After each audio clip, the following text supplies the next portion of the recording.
1957 में एक फिल्म आई थी दोस्तों, प्यासा।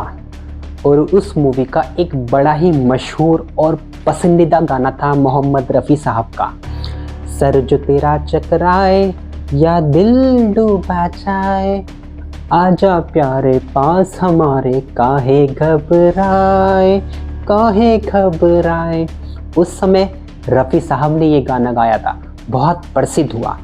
पर इतने सालों बाद 1957 में ये फिल्म आई थी और अब 2024 में जहां मैं आज ये वीडियो बना रहा हूँ, इससे 2 या 3 दिन पहले इस गाने को दोबारा दोहरा दिया है विनोद कांबली।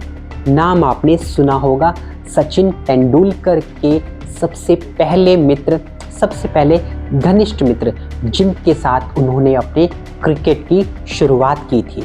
एक स्मारक समारोह में उनके जो कोच रहे हैं रमाकांत आचरेकर, वहाँ पर वो जाते हैं तेंदुलकर साहब और वहीं पर मिलते हैं उनके प्यारे प्यारे मित्र विनोद कांबली। विनोद कांबली उनको देखकर बड़े खुश हो जाते हैं, उनके कंधे पर भी हाथ रखते हैं और उनका हाथ पकड़कर उन्हें अपने पास बैठाने की कोशिश करते हैं। और कहीं ना कहीं दोस्तों वीडियो में ऐसा लग रहा है कि तेंदुलकर साहब उनके पास बैठने को राजी नहीं है। अब ऐसा मत सोच लेना कि मैं यहाँ पर तेंदुलकर साहब की बेइज्जती या बुराई करने के लिए आ गया हूँ। मैं सही को सही बता दूंगा, गलत को गलत बता दूंगा अपने दृष्टिकोण से। विनोद कांबली जी उनसे बहुत रिक्वेस्ट कर रहे थे, ऐसा लग रहा था वीडियो को देखकर भी कि वो चाहते कि वो उनके पास बैठे, लेकिन तेंदुलकर साहब तो बैठे नहीं जाकर, वो कहीं और मेन गेस्ट में मुख्य अतिथियों के पास जाकर बैठ गए। और हमारे कांबली साहब ने इसी को ध्यान में रखते हुए गाना गा दिया, सर जो तेरा चकराए। तो इसलिए उन्होंने तेंदुलकर साहब को कह रहे थे, सर आपका चकरा रहा है क्या, या दिल डूबा जा रहा है, हमारे पास आ जाओ, काहे घबरा रहे हो, एक कांबली साहब कह रहे थे तेंदुलकर साहब को। देखिए, अगर आपने कांबली साहब को ध्यान से देखा होगा और तेंदुलकर साहब को देखा होगा, दोनों में जमीन आसमान का फ़र्क आ चुका है। फ़र्क इन द सेंस, एक ने अपने करियर को उस ऊंचाइयों तक पहुंचा दिया है जहां तक जाना, जहां तक पहुंच पाना हर किसी के बस की बात नहीं है।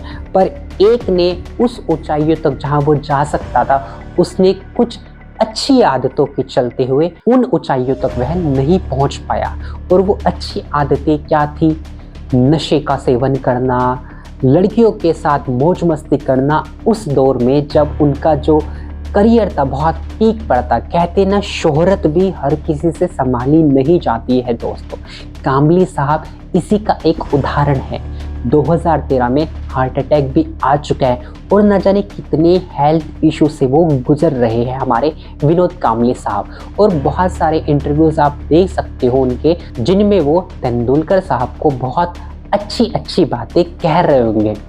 अच्छी अच्छी बातों को तो मतलब समझ गए होंगे ना, मैं उन्हीं अच्छी बातों के बारे में बात कर रहा हूँ। तो तेंदुलकर साहब ने तो अपनी शोहरत को, अपनी मेहनत को बरकरार रखा और वो आज ऊपर पहुँच गए हैं। लेकिन कांबली साहब वो कहते ना, संभाल नहीं पाए, इसलिए आज उनका ये हाल है। खैर, होनी को कोई नहीं टाल सकता दोस्तों, ऐसा मैंने सुना है।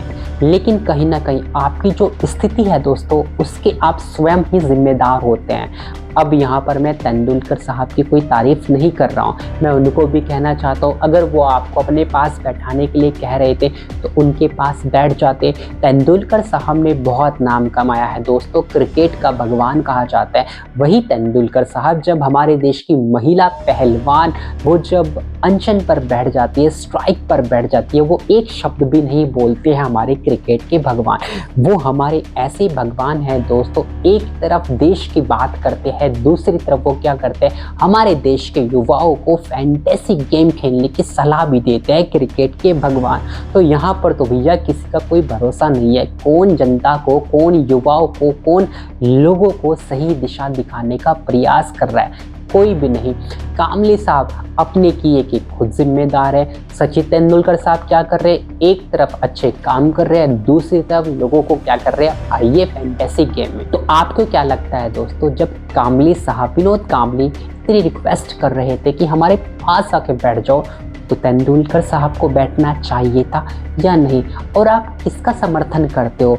विनोद कांबली का, जिनका करियर पीक पर था और उन्होंने अपने खुद के कारण अपने करियर को स्पॉइल कर लिया, या आप तेंदुलकर साहब का सपोर्ट करते हो? फैसला आपके हाथ में। आपकी जो भी राय है, जो भी आपके ओपिनियन है, कमेंट सेक्शन में ज़रूर लिखिएगा। ये वीडियो देखने के लिए आपका बहुत बहुत शुक्रिया दोस्तों, धन्यवाद।